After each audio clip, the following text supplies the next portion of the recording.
I'm Ian Callum. I'm design director for Jaguar Cars.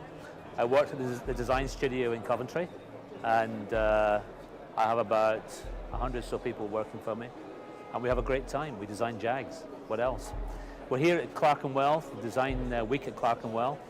We've been greatly privileged to be able to bring our CX75 here. It's a car that we all love. It's a concept car that we designed about a year or so ago, and really we designed it as a celebration for the Jaguar name. It's 75 years old last year, and it's a great excuse to do something to us. It was really quite artistic. But the nice thing about this car is it's all about design, it's all about art and form, but it's also about technology. And when you look beyond the skin of it, it's got the most fantastic technology in terms of redesign for a more sustainable future. It's electric driven.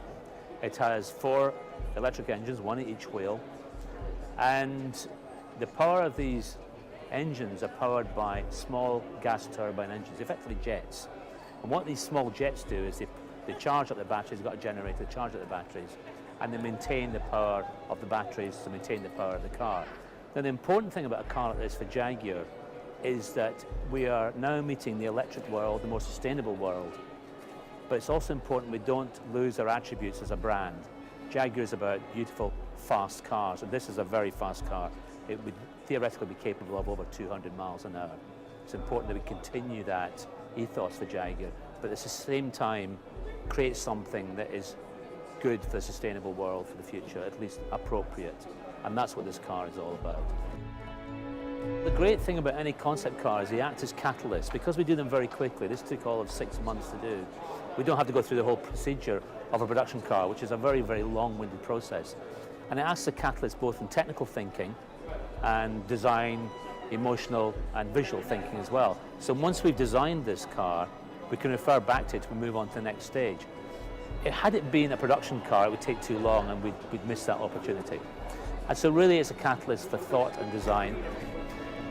The future for the motor car industry is going to be hugely demanding.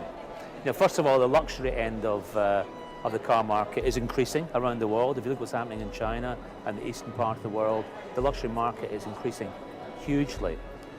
But there are also other issues we have to take care of. We've got to take care of environmental issues, and we've also got to take care of the technology of our car and make sure it's appropriate for the period. Weight is a big concern of ours, particularly in Jaguar. We work in aluminium a lot. We use aluminium in almost all of our cars now. Recycled aluminium, incidentally, 75% recycled, which makes a great saving on resource and energy. And so really it just pinpoints all these areas for the future. But the future is going to be hugely demanding. The environment, the luxury market is increasing. Let's not be ashamed of the fact that more people are going to have more money to spend on luxury product. But also the luxury market is changing slightly as well. It's not just about showing off. It's also about quality of life and quality of product. People really do understand this. And what we do at Jaguar is very much about that. The great thing about this car is that because it's a concept car, we were able to indulge ourselves and create something that looked aesthetically fantastic. But the reason we're able to do that is because it's an electric car. And with an electric car, the components are broken up into smaller spaces all over the car. It's not like a traditional petrol engine car where the masses are large and it dictates the overall shape. In this point, with all the components being separated, only joined by electric wires, we can actually produce the shape that we actually want, starting off with a very, very small front, the cabin in the middle, very important, and then sweeping off the back as sweetly as possible. And of course, this all helps in aerodynamics as well, so the efficiency builds up with the image of the car from front to the back. It naturally sits well on its wheels. The body is enveloped around the wheels, enveloped around the technology of the car as tightly as possible, and that's what sports cars should be about. And within that, we've created something that we feel is technically extremely modern, but also beautiful. As you walk around the car, taking in some of the graphics which really matter to us, like this, what we call a daylight opening. This is the window graphic, most powerful graphic, visual graphic in the car. And we run over the rear wheel arches, which are running tight over the wheels, as tightly as possible, and then round to the rear of the car, which is designed effectively with the aerodynamics in mind, right the way through to the back. But the really nice thing about this car is the technology.